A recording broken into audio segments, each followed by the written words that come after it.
BRS లో నేతల మధ్య అంతర్గత కుమ్ములాట ముదిరి పాకాన పడ్డాయా? ఆ పార్టీ నుంచి ఎమ్మెల్యేలు క్రమంగా జారుకుంటున్నారా? అంతర్గత కలహాలతో నేతలు వీధిన పడ్డారా? నేతల మధ్య చిచ్చు పెట్టిందెవరు? బీఆర్ఎస్ కీలక నేతలా లేక అంతర్గత కలహాల? ఇవే ప్రశ్నలు తెలంగాణ ప్రజలను వెంటాడుతున్నాయి. కారు పార్టీలో అంతర్గత కలహాలు తారాస్థాయికి చేరాయి. నేతల వ్యవహార శైలి నచ్చక నేతలు ఒక్కొక్కరిగా కారు దిగిపోతున్నారు. ముఖ్యంగా గ్రేటర్ హైదరాబాద్ పరిధిలో ఆ పార్టీకి చెందిన ఎమ్మెల్యేలు గులాబీ పార్టీపై కాసింత ఆగ్రహంగా ఉన్నట్లుగా కొద్ది రోజులుగా వార్తలొస్తున్నాయి. ఇందులో భాగమే ఎమ్మెల్యేలు అరికెపూడి గాంధీ, కౌశిక్ రెడ్డి వ్యవహారం. ఇరువురు నేతల మధ్య మాటలు మరింత ముదిరి పాకాన పడ్డాయి. నేతల సవాళ్లతో తెలంగాణలో రాజకీయ వాతావరణం ఒక్కసారిగా హీటెక్కింది.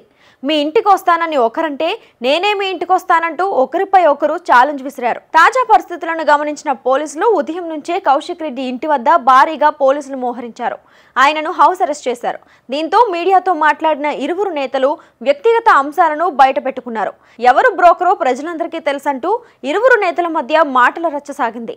ఇంత జరుగుతున్న బీఆర్ఎస్ అధినేత KCR, working president KTR silent గా ఉండటాన్ని పలువురు నేతలు జీర్ణించుకోలేకపోతున్నారు. ఈ మౌనం వెనుక కారణం ఏంటి? వీరికి తెలిసే ఈ రచ్చ జరుగుతుందా లేక తెర వెనుక నుంచి చేస్తున్నారా అన్న ప్రశ్నలు కూడా రైజ్ అవుతున్నాయి.